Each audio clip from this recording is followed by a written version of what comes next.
안녕하세요. 수요신앙 강좌 예레미야 개론 7번째 시간 예레미야의 고백에 대해서 말씀을 나누도록 하겠습니다. 어떻게 하면 깊이는 잃지 않으면서도 좀 더 가깝게 그리고 좀 더 마음에 와닿게 풀어드릴 수 있을까 그렇게 생각하다가 오늘 한 가지 주제로 좁혀보기로 했습니다. 오늘 다룰 내용은 학자들이 예레미야의 고백록이라고 부르는 본문들을 말하고 있습니다. 한자어로 고백록이라고 씁니다. 영어로는 The Confession of Jeremiah라고 하고요. 내용은 의외로 단순합니다. 한 사람이 하나님 앞에서 자기 속을 다 쏟아붓는 아주 정직한 기도문이거든요. 눈물의 선지자라는 말을 들어보셨지요? 누구를 가리키는 말이에요? 맞습니다. 예레미야를 가리키는 말입니다. 그런데 예레미야가 왜 눈물의 선지자입니까? 흔히들 예레미야 애가 때문이라고 생각하시는데 사실 그것 때문만은 아닙니다. 예레미야 본문 자체 안에 그가 우는 장면, 절규하는 장면이 많이 나오기 때문입니다. 그리고 그는 그렇게 우는 자리, 하나님 앞에서 자기 마음을 펼쳐놓는 자리, 바로 그 자리들이 오늘 우리가 살펴볼 고백록이라고 하는 자리입니다. 오늘 강의의 목표는 세 가지로 잡았어요. 첫 번째로는 고백록이라는 게 무엇이고 왜 그렇게 부르는지에 대해서 좀 살펴보고요. 두 번째로는 예레미야서 어디에 그런 말씀이 있고 어떻게 되어져 있는 건지 그 내용을 좀 살펴보도록 하겠습니다. 세 번째로는 그 본문들이 우리에게 보여주는 정확한 신앙의 모습은 어떤 것인지 한 걸음씩 들어가 보도록 하겠습니다. 먼저 이 이름부터 짚고 가야 될 것 같아요. 예레미야의 고백록. 이건 예레미야 본인이 붙인 제목이 아니에요. 성경에는 그런 소 제목이 없습니다. 이 이름은 20세기 초, 정확히 말하면 1901년 독일의 베르나르트 두엠이라고 하는 구약학자가 자기 주석에서 처음 사용한 것으로 알려져 있습니다. 고백록이라고 하는 단어를 들으면 우리는 보통 어거스틴의 고백록을 떠올리지요. 자기 죄를 고백하고 하나님께 회개하는 그런 책 말입니다. 그런데 두엠이 예레미야의 이 본문들을 고백록이라고 부르는 건 의미가 조금 달라요. 죄의 고백이라기보다는 속마음의 토로에 가깝습니다. 자기 안에 있는 분노, 두려움, 의심, 외로움, 심지어 하나님께 대한 원망까지 다 끄집어내서 하나님 앞에 펼쳐놓는 그런 본문이라는 뜻이지요. 그래서 어떤 학자들은 차라리 예레미야의 탄식이라고 부르는 게 더 정확하다라고 말하기도 합니다. 또 어떤 분들은 항의 혹은 불평 이렇게 말하는 분들도 있고요. 그럼에도 불구하고 고백록이라는 이름이 가장 널리 쓰이고 있고 그래서 오늘 우리도 그 이름으로 고백록이라 불러보도록 하겠습니다. 정리하자면 예레미야의 고백록은 죄의 고백이 아니라 속내 토로입니다. 한 사람이 하나님과 정면으로 맞붙어 자기 마음을 다 쏟아내는 아주 솔직한 본문이라는 점을 먼저 기억해 주시기를 바랍니다. 자, 그러면 이 고백록이 예레미야서 어디에 있을까요? 학자들 사이에 약간의 차이는 있습니다만 보통은 5단락으로 나누는 게 일반적입니다. 어떤 분들은 6으로 보기도 해요. 그러나 오늘은 5으로 정리해 보도록 하겠습니다. 종이 한 장 펴놓으시고 메모하실 분은 메모해 두셔도 좋을 것 같습니다. 자, 첫 번째 고백록은 예레미야 11장 18절부터 12장 6절까지이고요.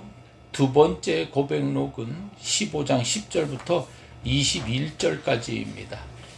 세 번째 고백록은 17장 14절부터 18절까지이고요. 네 번째 고백록은 18장 18절부터 23절까지의 말씀입니다. 다섯 번째 고백록은 20장 17절부터 18절까지입니다. 여러분, 한 가지 발견되는 것이 있지요. 예, 5본문이 모두 예레미야서 11장부터 20장 사이에 모여 있다는 것입니다. 이건 우연이 아닙니다. 이 11장부터 20장은 예레미야가 가장 열정적으로 활동하던 시기, 동시에 가장 심한 박해를 받던 시기에 해당하거든요. 5강에서 다룬 성전 설교는 7장에 있지요. 6강에서 다룬 상징적 행위들, 배띠를 띠고 강가에 묻은 일 13장이고요. 토기장이 비유가 18장이고요. 옹기를 깨뜨린 사건이 19장입니다. 모두 이 11장부터 20장 안에 있어요. 다시 말씀드리면 예레미야가 공개적으로 성전 앞에서 외치고 광장에서 옹기를 깨뜨리고 사람들 앞에서 멍에를 매던 그 시기, 바로 그 시기에 사람들 안 보는 자리에서 하나님 앞에 무릎 꿇고 토해 놓는 기도가 바로 이 5 고백록이다, 이렇게 말씀드릴 수 있어요. 그러니까 이렇게 보시면 돼요. 예레미야서 11장부터 20장은 예레미야의 바깥과 안이 교차로 편집된 본문이다. 밖으로는 이렇게 행동하고 뒤에 돌아서 아무도 보지 않을 때는 하나님 앞에 자기의 심정을 있는 그대로 밑바닥까지 다 드러내놓고 항의도 하고 불만도 토로하고 원망도 하기도 하는 그런 이야기들이다. 즉 바깥에서는 칼날 같은 심판의 말씀을 외치지만 안에서는 하나님, 저 도저히 못하겠습니다라고 무너지는 내용이 바로 이 내용이지요. 이 고백록들을 처음 읽으면은 이거 어디서 많이 봤는데 라고 하는 그런 느낌이 들기도 합니다. 왜냐면은요, 시편에도 이런 내용이 있어요. 특별히 시편에 탄식시라고 하는 부분들이 이 본문과 아주 비슷하거든요. 시편을 학자들이 여러 갈래로 분류하는데 그중 가장 많은 분량을 차지하는 것이 바로 이 탄식시입니다. 헤르만 궁켈이라고 하는 학자는요, 시편 150편 가운데 거의 3분의 1이 탄식시다, 이렇게 분류할 정도입니다. 시편 3편, 6편, 13편, 22편, 42편 같은 본문들이 대표적이라고 할 수 있어요. 탄식시는 하나의 보통 흐름을 가지고 있어요. 첫 번째로는 하나님을 부릅니다. 여호와여, 이렇게 하나님을 부르고요. 두 번째로는요, 자기 상황을 호소합니다. 하나님, 내가 이렇게 힘듭니다. 못 살겠습니다. 죽을 것 같습니다. 라고 하나님 앞에 자기의 사정을 아뢰죠. 세 번째로는 청원합니다. 하나님, 나 좀 살려주세요. 저를 좀 건져주세요. 라고 청원하게 되고요. 네 번째로는 그럼에도 불구하고 나는 하나님을 신뢰합니다. 그 신뢰를 고백하게 돼요. 그러나 저는 주를 의지합니다, 이렇게 말하는 거지요. 다섯 번째로는 끝에 가서는 찬양을 다짐해요. 내가 주를 찬양하겠나이다. 예레미야의 고백도 아주 비슷한 구조를 따라갑니다. 그렇지만 여기서 우리가 한 가지 중요하게 여겨야 할 부분이 있어요. 시편의 탄식시보다 훨씬 격렬하다는 거예요. 시편이 잔잔한 강물이라면 예레미야의 고백록은 거친 폭포 같습니다. 하나님을 부르는 것까지는 같은데 부르는 어조가 달라요. 여호와여, 어찌하여 저를 이렇게 만드셨습니까? 어찌하여 저를 낳으셨습니까? 이 거의 항의에 가까운 거지요. 여호와여, 어찌하여 저를 이렇게 만드셨습니까? 어찌하여 저를 낳으셨단 말입니까? 거의 항의에 가깝습니다. 최근 학자들 가운데 캐슬린 오코너라는 분이 이런 해석을 내놓았어요. 예레미야의 고백록은 트라우마를 겪고 있는 사람이 어떻게 하나님 앞에 설 수 있는지를 보여주는 신앙의 모범이다, 이렇게 말이죠.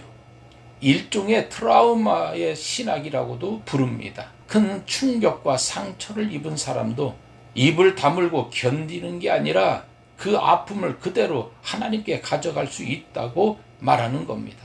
그래도 된다는 것을 예레미야가 보여줬다는 말이지요. 이제 5 본문을 짧게 한 바퀴 돌아보도록 하겠습니다. 너무 깊이 들어가면 또 어려워질 수 있으니까요. 그냥 핵심만 짚어보도록 하겠습니다. 첫 번째 고백 11장 18절부터 12장 6절까지라고 그랬지요. 이 첫 번째 고백의 배경은 충격적입니다.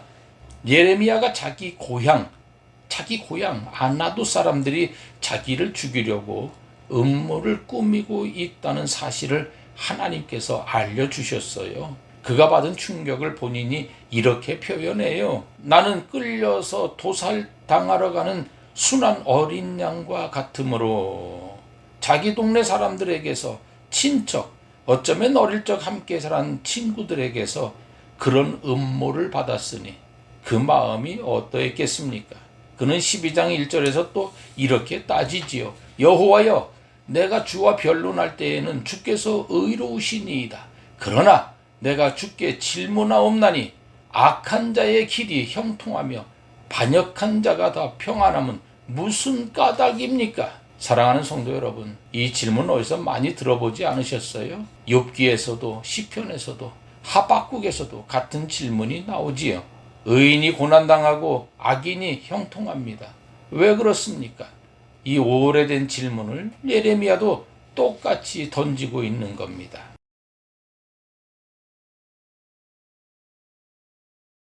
두 번째 고백록은 15장 10절부터 21절까지인데요. 두 번째는 더 무겁습니다. 15장 10절을 보시면 예레미야가 이렇게 부르짖습니다. 내가 재앙이로다. 나의 어머니여, 어머니께서 나를 온 세계에 다투는 자와 싸우는 자를 만날 자로 낳으셨도다. 이 다르게 말하면 어머니 왜 나를 낳으셨어요? 라고 원망하고 있는 겁니다.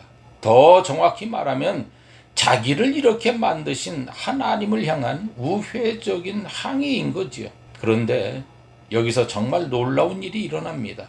하나님께서 그 항의에 응답하시는데 야단치지 않으셔요. 책망부터 시작하지 않으셔요. 15장 9절을 보십시오. 내가 만일 헛된 것을 버리고 귀한 것을 말한다면 너는 나의 입이 될 것이라. 그들은 내게로 돌아오려니와 너는 그들에게로 돌아가지 말지니라. 돌아오라고, 그러면 다시 세우시겠다고 약속하십니다. 예레미야의 항의에 대한 하나님의 응답이 처벌이 아니라 회복의 약속이라는 것입니다. 이건 정말 큰 위로인 것이지요. 세 번째 고백록은 17장 14절부터 18절까지입니다. 아주 짧지만 절절한 호소가 담겨 있지요. 5절밖에 안 됩니다. 여호와여, 주는 나의 찬송이시오니 나를 고치소서. 그리하시면 내가 낫겠나이다. 나를 구원하소서. 그리하시면 내가 구원을 얻으리이다. 사람들의 조롱에 시달리는 예레미야가 짧으면서도 굵게 하나님께 매달리는 모습을 이렇게 표현하고 있습니다. 마치 시편 한 편을 떼어다가 달아놓은 것 같지요. 떼어다 옮겨놓은 것 같은 그런 느낌을 줍니다. 네 번째 고백록은 18장 18절부터 23절까지의 말씀입니다. 네 번째는 솔직히 말씀드리면 읽기가 좀 거북합니다. 불편한 본문이기도 합니다. 예레미야가 자기를 해치려는 자들에 대해서 가장 격렬한 저주의 기도를 드리고 있기 때문에 그렇습니다. 18장 21절부터 보시기 바랍니다. 제가 읽어드릴게요. 그러하온즉 그들의 자녀를 기근에 내어주시며 그들을 칼의 세력에 넘겨주시며 그들의 아내들은 자녀를 잃고 과부가 되며 그 장정은 죽음을 당하며 그 청년은 전장에서 칼을 맞게 하시며. 이 본문 때문에 예레미야를 인격적으로 아주 나쁜 사람이다 이렇게 평가하시는 분들도 있습니다. 선지자가 어떻게 이런 기도를 한단 말입니까? 이러면서 말이죠. 그러나 학자들은 그렇게 보지 않습니다. 이건 예레미야가 직접 손을 휘둘러 복수하겠다는 게 아닙니다. 제가 손대지 않겠습니다. 다만 주께 맡깁니다. 라고 하는 의미가 이 속에 있다는 거죠. 시편의 저주시들이 있어요. 109편과 137편. 이에 동일한 패턴을 갖고 있습니다. 그래도 아주 거칠지요. 거칠지만 정직합니다. 분노를 감추고 점잖은 척하지 않습니다. 가식적이지 않다는 겁니다. 속에 있는 것을 그대로 드러낼 수 있는 솔직함이 있다는 겁니다. 하나님은 솔직한 사람을 기뻐하십니다. 정직한 사람을 기뻐하십니다. 바로 이 본문이 그런 본문인 거지요. 다섯 번째 고백록은 20장 7절부터 18절까지의 말씀입니다. 모든 고백의 절정이다, 이렇게 볼 수 있을 것 같아요. 시간 관계상 이 본문을 따로 우리가 더 자세히 들여다봐야 하는데 제가 다 읽어드리지 못합니다. 왜냐하면 7절부터 18절까지나 되기 때문에 너무 길어요. 먼저 7절을 보겠습니다. 그래서 일부만 봅니다.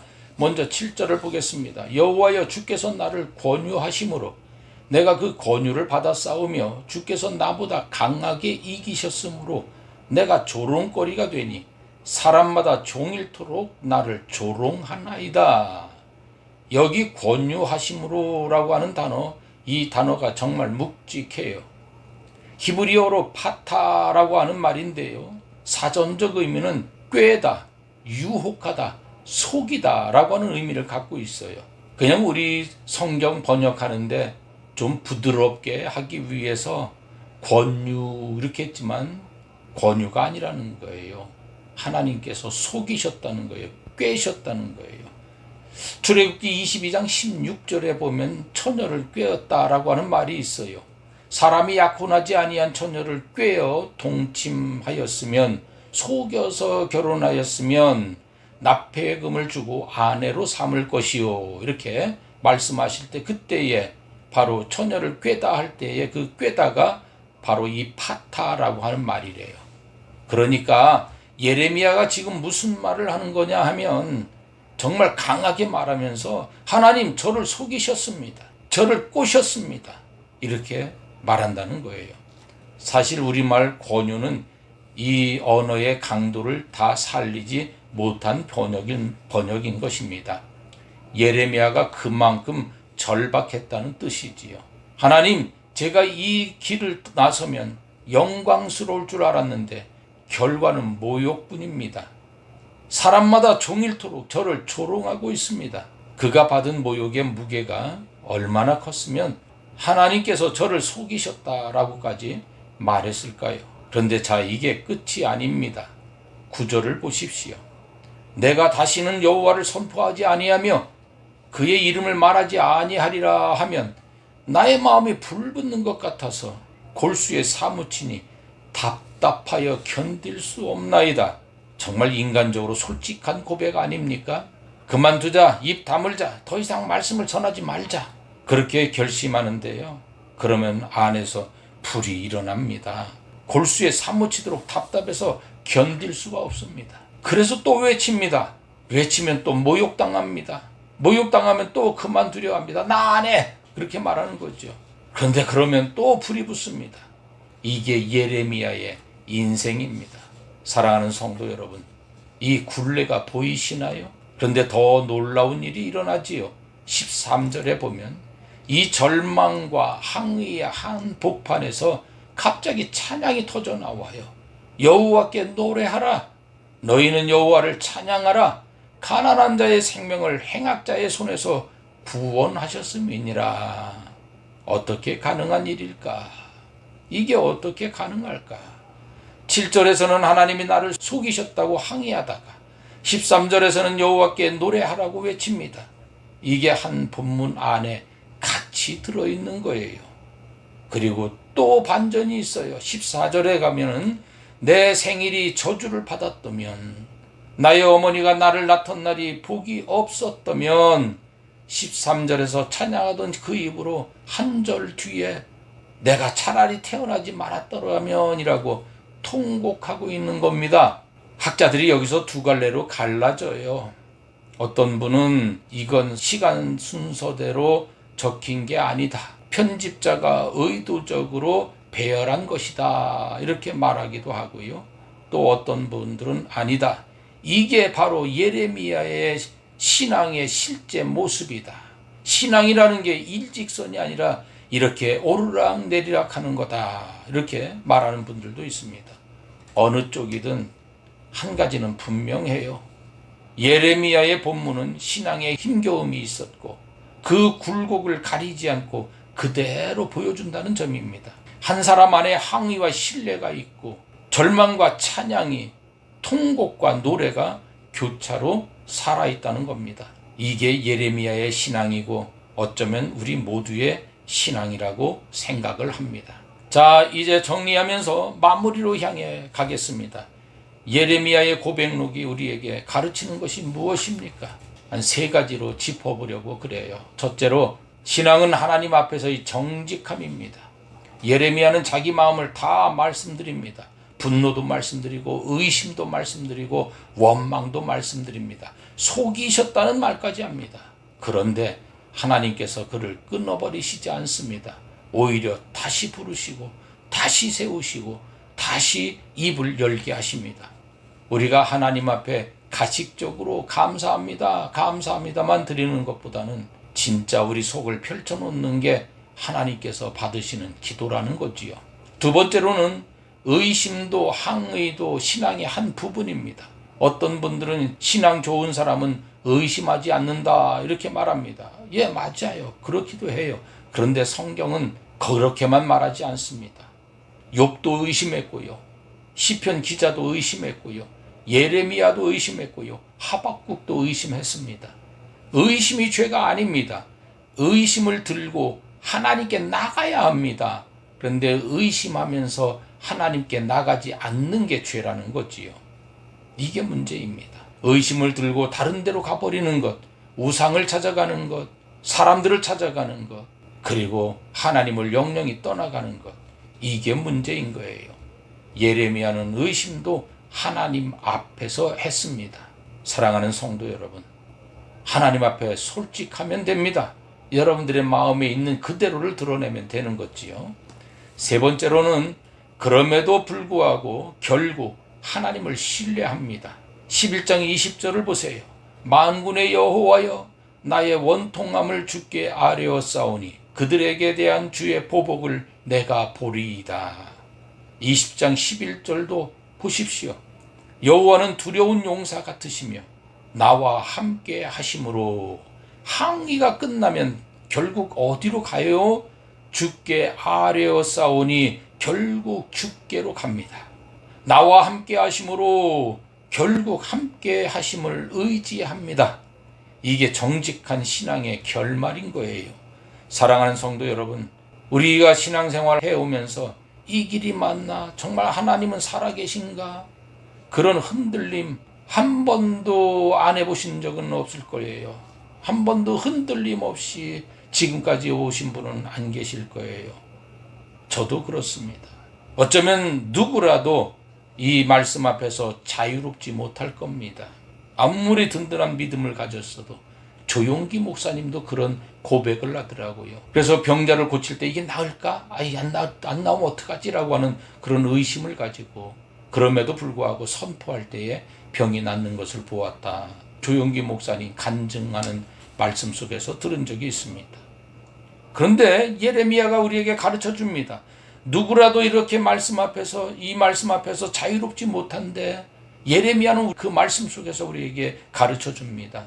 그래도 괜찮아. 그 흔들림을 가지고 주께 가는 것 그 자체가 신앙이다. 이렇게 말이지요. 오늘 우리는 예레미야의 5 고백을 함께 살펴봤습니다. 이름의 유래도 받고 위치도 받고 시편의 탄식시와의 관계도 살폈고 5 본문을 한 바퀴 돌면서 절정인 20장도 들여다봤습니다. 마지막으로 그 본문들이 말하는 정직한 신앙의 3가지 모습, 정직함과 의심도 신앙의 일부다. 그럼에도 결국 신뢰로 나아가게 된다라고까지 우리가 정리했습니다. 오늘 강의를 들으시고 이 한 가지만은 꼭 기억하셨으면 좋겠어요. 예레미야는 눈물의 선지자였습니다. 근데 그 눈물은 약함이 아니었습니다. 하나님 앞에서 자기를 가식 없이 펼쳐놓는 정직한 신앙의 표시였던 것입니다. 우리도 이렇게 정직하게 하나님 앞에 살아갈 수 있기를 간절히 소원합니다.